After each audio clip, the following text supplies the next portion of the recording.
Kalau di sekolah diajarkan ghibah itu hukumnya apa anak-anak? Tidak boleh, dosa. Kalau tapi mamanya sendiri, ibunya sendiri julid, tukang julid, enggak sinkron.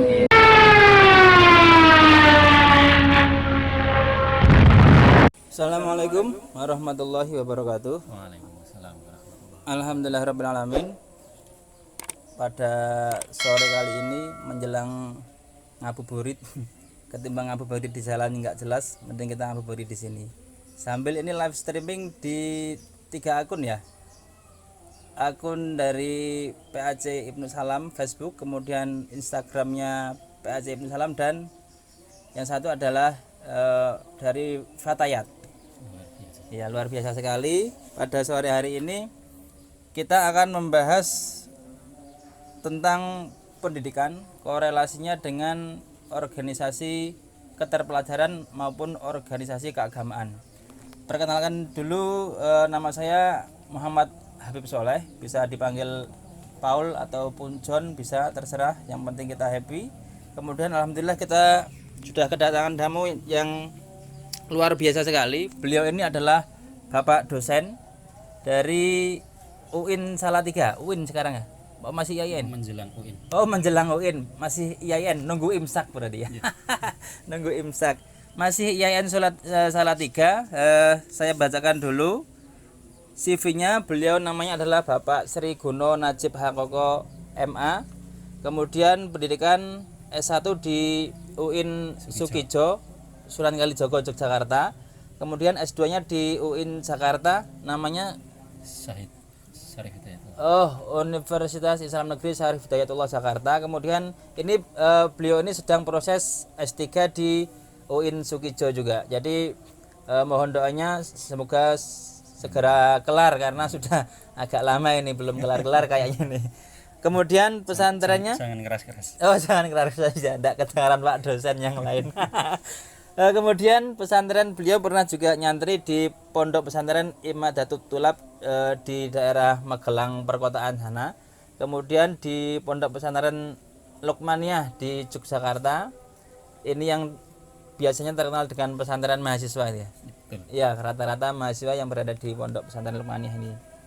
Kemudian beliau sekarang menjadi sekjen, tepatnya sekretaris di PCNU Kabupaten Magelang, Provinsi Jawa Tengah. Baru berapa periode? Baru 1 tahun ini. Baru 1 tahun ini. Jadi baru, masih bungkusan, masih bau Cina, masih baru kan, biasanya bau Cina seperti itu. Baik, kita langsung ulik aja tentang pengalaman beliau dalam menyemai sebuah pendidikan dan juga mengelaborasi dengan organisasi. Mungkin kata awal dulu Pak dosen, dari Pak dosen Najib ini, kata awal untuk membuka sesi live kita apa ini? Untuk adik-adikku Ibnu IPPNU, ini masa-masa kalian untuk belajar, maka proses itu harus dilalui dengan sungguh-sungguh, dengan benar, jangan tergoda oleh apapun, karena masa depan Islam, masa depan Indonesia ini ada di tangan adik-adikku Ibnu IPPNU. Jadi seperti itu, pendidikan apapun, baik pendidikan agama, pendidikan umum, harus didalami semua. Itu yang Ya, ini ada yang sudah chatting, Mas itu Pak dosen kurang keras suaranya, jadi gitu. Siap, sudah saya sampaikan. Kemudian karena kita ini di studio alam bro, jadi masih terdengar suara-suara azan, berarti kita masih lama kiamatnya. Seperti kan kita juga alumni kiamat 2012, jadi udah nggak heran dengan kiamat baru itu. Baik, Armageddon kemarin juga nggak jadi. Enggak, Armageddon juga nggak jadi, yang tanggal 15 Ramadan itu juga nggak jadi. Kemudian sebelum kita mulai, saya ada titipan dari teman-teman mahasiswa Jombang dari Unipdu Jombang, bahwasanya teman-teman mahasiswa di sana menggalang aksi penggalangan dana untuk melawan COVID-19, yaitu donasi gelombang pertama itu tanggal 20 Mei 2020. Bentuk donasinya bisa berupa uang dan juga bisa berupa sembako. Kemudian nanti untuk nomor rekening yang bisa dikirim nanti ada di deskripsi. Kemudian info lebih lanjut bisa follow IG-nya @aksiamal.jmb. Bisa juga follow hashtag Jombang lawan COVID-19. Ada lagi hashtag kuat kita bersinar. Nah, Jombang ini alhamdulillah sekarang bupatinya adalah Ibu Munjidah Wahab, yang beliau adalah seorang ibu nyai dari Pondok Pesantren Tambak Beras. Ya, Tambak Beras. Ini juga nyambung itu juga karena besok PCNU juga akan menyebarkan bantuan paket sembako sebanyak 1.500 paket ke seluruh MBC di Kabupaten Magelang. Untuk guru ngaji se-Kabupaten Magelang yang terdampak adanya pandemi COVID ini. Jadi sekali lagi besok pagi PCNU Kabupaten Magelang akan bergerak ke seluruh MBC, yaitu mendonasikan 1.500 paket sembako ya. 1.500 paket sembako untuk guru ngaji se-Kabupaten Magelang. Tentunya belum semua itu bro, maksudnya yang sudah data masuk dan itu yang terimbas oleh pandemi COVID-19 ini. Nah, mudah-mudahan bermanfaat bagi siapapun. Ini masih diterima donasinya? Masih, dan kami ucapkan terima kasih banyak-banyaknya kepada para donatur yang sudah merelakan sumbangannya untuk Lazisnu di Kabupaten Magelang. Ya, terima kasih. Semoga amal ibadah jenengan juga terus mengalir dan kemudian diberikan ganti oleh Allah yang lebih setimpal. Baik, langsung ke pertanyaan Pak dosen. Yang pertama, apa makna pendidikan bagi Pak Najib Hakawai ini? Sebagai seorang dosen tentunya akan sangat dinanti-nanti oleh para jamaah YouTubiah terkait pendidikan ini sakjane apa sih, seperti itu. Monggo. Ya, pendidikan ini sangat penting untuk siapapun karena bahkan ini di-endorse oleh hadis dari Kanjeng Nabi bahwa thalabul ilmi fardhatun ala kulli muslimin wa muslimatin. Jadi mencari ilmu itu sangat-sangat wajib untuk seluruh kaum muslimin. Di situ dijelaskan baik itu laki-laki maupun perempuan. Karena kita tahu di beberapa peradaban yang dulu dikatakan belum maju itu antara laki-laki perempuan tidak sejajar. Enggak ada bedanya. Laki-laki didahulukan, yang perempuan itu urusannya. Di kita di Islam ini udah disejajarkan. Baik laki-laki maupun perempuan semua punya kewajiban. Ini artinya bahwa Allah itu betul-betul menekankan, tidak pandang bulu siapapun harus wajib mencari ilmu. Bangsawan yang bukan bangsawan harus mencari. Dan ternyata gender itu kalau kita baru-barusan aja, tapi kalau di Islam ternyata sudah dibahas dari sejak zaman Nabi, buktinya dengan hadis tersebut gitu ya. Betul ya, karena saat itu ada disebut masa jahiliyah. Bayi-bayi yang lahir perempuan dikubur hidup-hidup.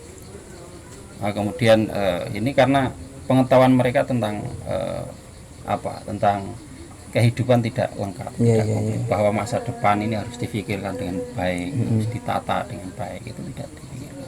Mereka hanya berpikir untuk suku-suku mereka. Ini kalau saya punya anak perempuan, nanti suku saya nggak ada yang bisa dibanggakan. Nggak bisa meneruskan gitu ya estafetnya. Baik, kemudian itu tadi bahwasanya yang paling pertama adalah pendidikan itu wajib. Pendidikan apapun, pendidikan formal dan pendidikan agama, apalagi pendidikan agama tentu sangat akan lebih penting sekali. Kemudian yang kedua, bagaimana menerapkan atau mengimplementasikan pendidikan pada zaman sekarang ini, pada saat ini gitu loh. Ya, karena kemudian secara praktis dijelaskan bahwa pendidikan itu sejak dari buayan sampai nanti ke liang lahat. Nah, itu artinya apa? Bahwa dari mulai keluarga itu sudah harus ada proses-proses pendidikan. Jadi pendidikan bukan tanggung jawab sekolah, bukan tanggung jawab TPQ, pondok pesantren, tanggung jawab orang tua masing-masing. Bahkan dari kandungan dari kandungan itu Saya teringat ada Bunyai itu yang ketika mengandung itu anaknya diajak ngobrol, padahal masih di dalam perut, diajak ngobrol yang baik, dikasih tahu, dikasih penjelasan. Kasih Yang wacana. secara nalar Iya. nggak paham. Iya, iya, Ada iya. yang dibacakan Al-Quran, ada yang dibacakan salawat, itu tentu dalam rangka memberikan pendidikan yang baik. Kemudian setelah lahir diadani kaki apa? Nah itu banyak yang kontroversi itu. Nggak ada dalilnya itu, ngapain azan sekolah itu. Ya itu kan dalilnya ini pendidikan, Edukasi itu ya. edukasi. Jadi dalil itu kan ada yang nakli, ada yang akli. Akli, ya. Yang harus ada dalil itu yang ibadah. Ibadah mahdoh itu harus ada dalilnya. Semua ibadah mahdoh Pasti ada dalilnya. itu tidak boleh sembarangan, Iya. harus ada dalilnya. Nah itu kemudian diadani, kemudian dikasih nama yang baik, itu Iya. juga dalam rangka pendidikan. Kemudian nanti menginjak tahap-tahap makin besar pendidikannya mulai beda. Ini makanya orang tua itu juga harus selalu belajar bagaimana mendidik anak yang baik. Di depan mereka harus bagaimana, ketika nggak ada anak bagaimana, ngomong sama istrinya bagaimana, istrinya ngomong sama suami bagaimana, itu dalam rangka pendidikan. Nanti menginjak besar lagi, mulai menginjak usia sekolah. Ya usaha usia rentan. sekolah. Soalnya harus lepas dari keluarga. Ya, Ya. dari keluarga mulai bergaul dengan tetangga, dengan orang lain, dengan lingkungan banyak. Tadinya orang tua nggak pernah mengajari, tahu-tahu bisa. Iya. Kok tahu ini. Iya, Nanti iya. makin luas lagi dari medsos, dari Iya. televisi juga. Makanya orang tua ini punya peran yang sentral dalam pendidikan. Nanti setelah tahap makin besar, kita titipkan ke lembaga pendidikan formal. Di situ nanti kita harus memilih sekolah yang mengajari anaknya dengan baik, Ya. karakter kalau bahasa sekarang, adab ya, kalau bahasa Islam itu adab harus Akhlak, diajarkan. Akhlak itu yang utama. Jadi makanya sekarang banyak visi sekolah itu kan soleh dulu baru cerdas, karena ternyata kecerdasan itu nggak menjamin kesolehan. Soleh baru cerdas. Mencetak anak didik yang soleh, cerdas dan terampil, mudah dijabarkan dalam.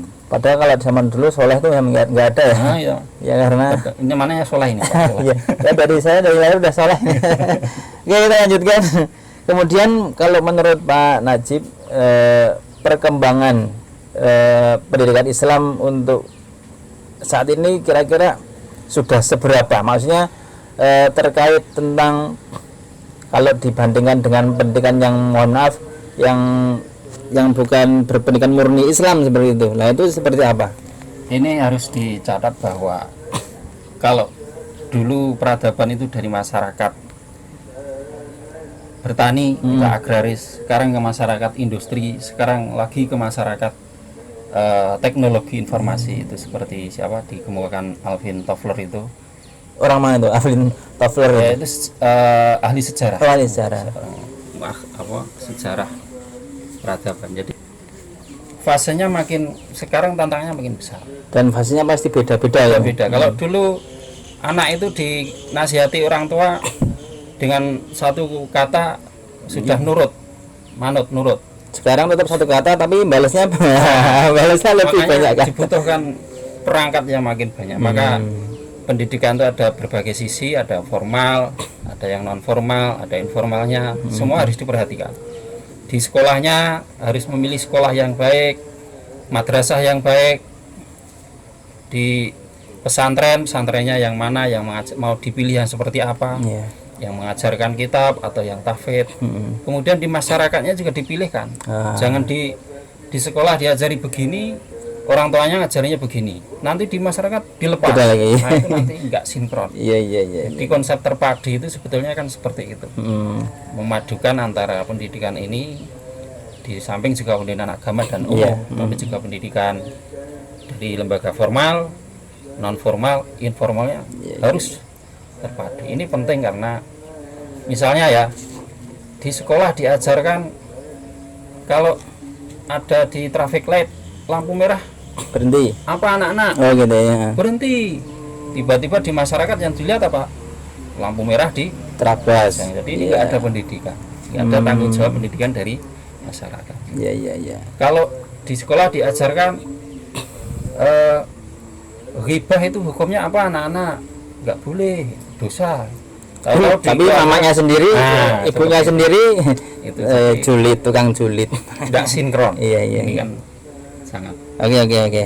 Berarti memang setiap zaman itu ada fasenya, bahkan fase dari tadi kalau dulu dari pertanian, kemudian dari perdagangan, sekarang industri dan seterusnya, itu juga nanti semakin ke sana lagi juga tantangannya lebih luar biasa. Maka dari itu kalau bisa dari sekarang yang sudah mempunyai anak ya bagaimana cara itu luar biasa. Dulu waktu terkenal buku apa itu Quantum Learning itu kan Quantum Learning ya, sekitar tahun 2000 ya, ada ungkapan apa yang sekarang di rumah dan sekitarnya itu besok akan ada di genggaman, dan sekarang udah terbukti. Orang kalau nonton hiburan itu nggak perlu ke bioskop, nggak perlu ke televisi, di bawah. Nah ini memerlukan juga perlakuan pendidikan yang berbeda. Memang sudah zamannya. Dan sekarang nyaris nggak semuanya, nyaris anak-anak kecil yang belum balik itu mainnya ya HP semuanya. Makanya pesan Sayyidina Ali itu kan ajarilah, didiklah anakmu untuk masa depan mereka. Karena masa depan mereka jelas akan berbeda dengan masa depan kita, masa kita. Kalau kita ini masih ingat main Sudamanda, tahu ya? Sudamanda ya. Sekarang Gobak Soter. Iya. Mainnya yang fisik-fisik udah seneng main ke sawah nyari apa itu jenggeret, tengis. Ya. Dulu kalau ada tetangga yang ada rambutan sedang dibeli oleh pedagang itu pada di bawahnya nunggu yang jatuh. Sekarang udah nggak ada. Tantangannya makin berat. Dan juga dari segi akhlak juga sudah sangat beda sekali. Dulu tuh anak kecil itu ketika lewat depan orang yang lebih tua itu pasti menundukkan kepala. Tapi sekarang udah enggak lah. Dulu itu kalau pakai sepeda itu turun. Lewat depan orang yang lebih tua itu turun. Nah sekarang hampir tidak ada. Maka itu sangat-sangat mengerikan. Makanya yang paling penting, karena kita menghadapi perubahan-perubahan yang begitu cepat, ada pendidikan atau pengajaran itu yang pokok, yang prinsip apa? Itu tadi akhlak. Akhlak itu kan universal. Basic berarti ya. Di Indonesia menghormati orang tua itu diajarkan, di Arab juga diajarkan, di Mesir diajarkan, di Amerika diajarkan. Tetapi bentuknya beda. Kalau di Indonesia itu menghormati orang tua, ngomongnya kalau Jawa harus pakai promo inggil halus, kemudian harus nurut, tidak banyak bicara. Tapi mungkin di lain tempat beda. Tapi secara prinsip bahwa akhlak itu universal. Jadi nanti kemudian prinsip itu, yang kedua prinsip skill. Ini harus diajarkan pula. Ini yang mendasar. Jadi akhlak, kemudian skill. Dan akhlak itu di semua agama ada. Iya, di semua agama ada. Dan Islam sangat menekankan itu akhlak.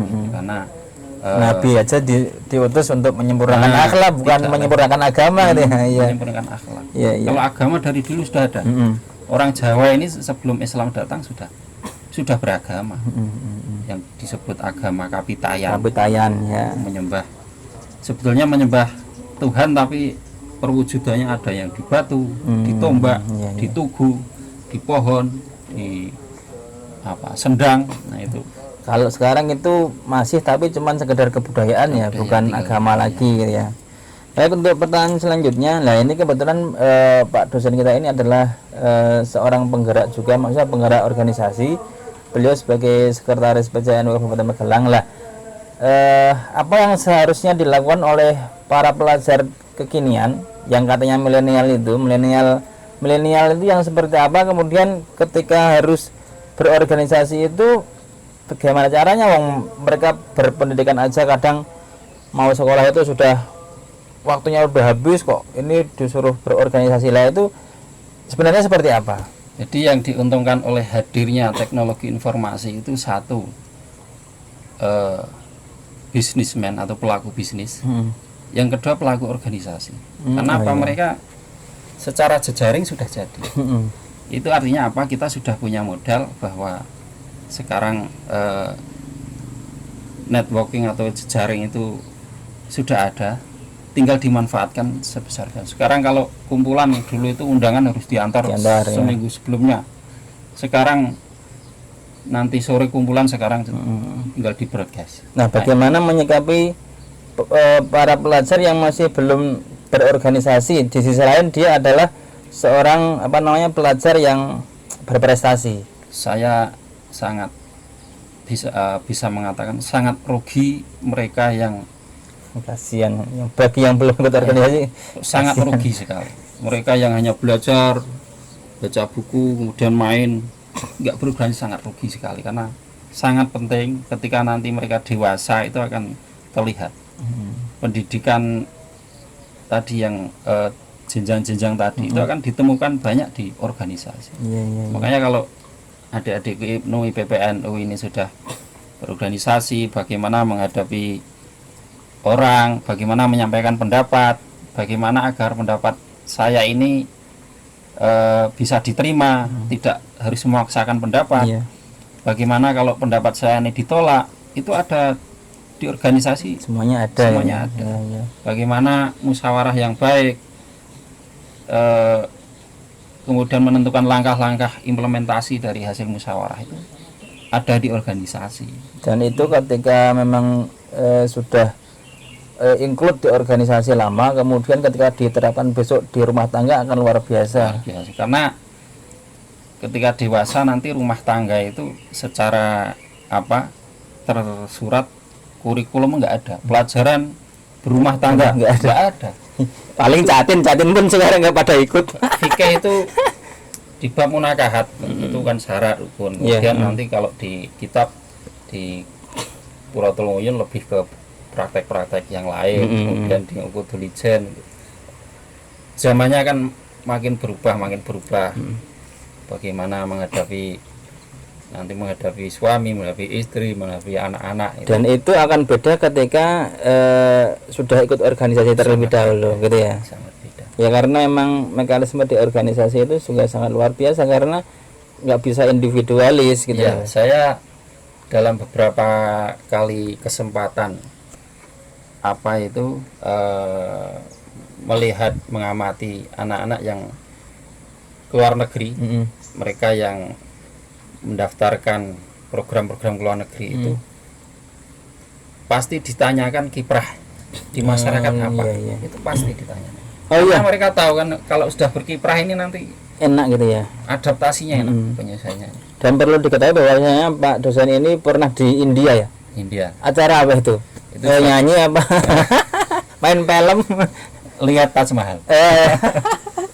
Itu murni liburan atau itu ada program dari pemerintah India, beasiswa untuk warga negara-negara berkembang, termasuk Indonesia. Saat itu masih berkembang.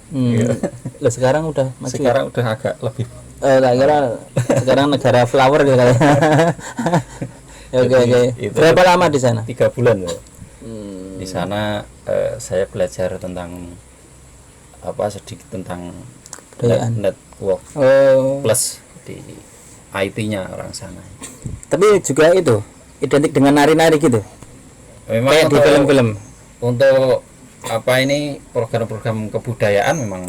Jadi kursus nari kalau di India itu biasa bagi masyarakat. Jadi beliau ini sekali lagi masih dalam proses S3 di UIN Sunan Kalijaga.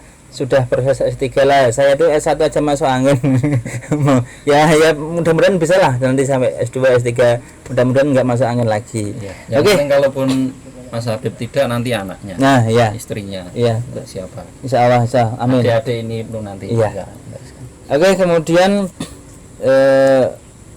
pertanyaan terakhir, ini kan dalam masa pandemi, kemudian kebetulan belum ada istilahnya titik temu kapan mau selesai nih. Nah, pesan dari Pak dosen kepada para mahasiswa dan juga para teman-teman pelajar yang membidangi yang dia sudah ikut di organisasi, nah itu seperti apa? Di sisi lain dia harus stay at home, di sisi lain dia dituntut oleh mungkin segala program kerja dan seterusnya. Nah itu seperti apa?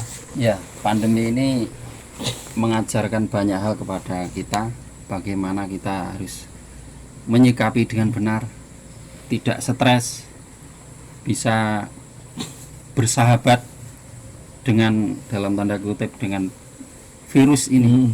Karena kita tidak tahu kapan berakhir, kemudian bagaimana mengakhirinya gitu. Makanya pelan-pelan ini kita ke sana menuju ke pemulihan, recovery ini kita harus melakukan tindakan-tindakan yang benar, terukur.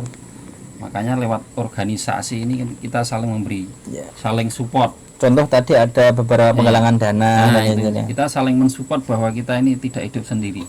Ada orang-orang lain yang juga mengalami hal yang sama, yang butuh dukungan kita juga butuh dukungan orang lain. Intinya mungkin begini, kalau di masa sekarang itu bagaimana kita selalu menerapkan rasa syukur itu. Karena apa? Waduh, saya kok udah nggak punya kerjaan, saya kok itu yang lebih parah dari kita ternyata lebih banyak. Nah itu jadi bagaimana kita selalu mencoba itu bersyukur tersebut. Positive thinking. Kita tidak meremehkan tapi juga jangan ketakutan seperti itu. Betul. Kalau terlalu ketakutan juga nggak baik. Apa upaya kita, optimisme kita apa harus kita jalankan. Ya. Begitu demikian dari tadi kita sudah berbincang-bincang tentang pendidikan dan juga tentang organisasi. Kebetulan alhamdulillah kita bisa mendatangkan beliau jauh-jauh dari Salatiga. Libur nggak ini? Tidak libur, cuman online ya? From home. Oh iya, WFH. Seperti saya ini, seperti kita ini juga WFH ini sebenarnya. Ya, karena tidak punya kerjaan di rumah ya. Ya, tapi kita berusaha untuk semoga ini yang kita lakukan ini bisa bermanfaat minimal untuk mengedukasi para jamaah YouTubiah, para netizen untuk gini loh, sebenarnya pendidikan itu seperti ini dan kemudian berorganisasi itu seperti ini. Jadi berorganisasi itu ternyata sangat penting sekali. Bahkan tidak hanya untuk diri sendiri tapi nanti untuk keluarga kita. Ya, mungkin seperti itu. Mudah-mudahan kita bisa bertemu kembali dan salut untuk beliau Pak Najib Hakoko ini. Di samping kesibukannya sebagai pengajar mahasiswa, beliau juga masih ulet dan masih mengurusi organisasi bahkan di tingkatan cabang atau di tingkatan kabupaten. Kita doakan semoga beliau diberikan kesehatan. Amin. Dan segera selesai S3-nya. Gitu, terima kasih. Untuk pertemuan selanjutnya insyaallah kita akan membahas tentang ekonomi entrepreneurship dan juga ekonomi keagamaan, bagaimana kita dalam beragama tapi juga terkait tentang ekonomi. Kita nantikan tayangnya dan insya Allah juga akan di live oleh teman-teman dari IPNU PBNU. Oke, ini ada permintaan lagi untuk membacakan untuk donasi tadi, bahwasanya teman-teman mahasiswa dari Unipdu Jombang itu mengadakan penggalangan untuk melawan COVID-19. Lah, bentuk donasinya itu bisa berupa uang dan juga bisa berupa sembako. Ya, sembako. Nah, karena kita jauh dari dari Jombang, bisa transfer ke rekening yang ada di deskripsi. Nanti kita tuliskan di deskripsi. Kemudian untuk info lebih lanjut bisa follow IG-nya @aksiamal.jmb. Begitu, mudah-mudahan teman-teman Jombang selalu bergerak dan kita tunggu kedatangannya di sini untuk kita nanti berdiskusi bersama dan mungkin bisa besanan bersama itu. Apalagi di sini ada santri-santri dari Pelosok, dari Lirboyo lah, mungkin lebih dekat kan nanti dari Jombang. Begitu, terima kasih. Mudah-mudahan kita ini bermanfaat dan mudah-mudahan kita diberikan kekuatan oleh Allah untuk selalu menjalankan ibadahnya dan kita dipertemukan dengan Ramadan tahun-tahun yang akan datang. Walafu minkum wallahu muwaffiq ila aqwamit thoriq. Wassalamualaikum warahmatullahi wabarakatuh. Waalaikumsalam warahmatullahi wabarakatuh.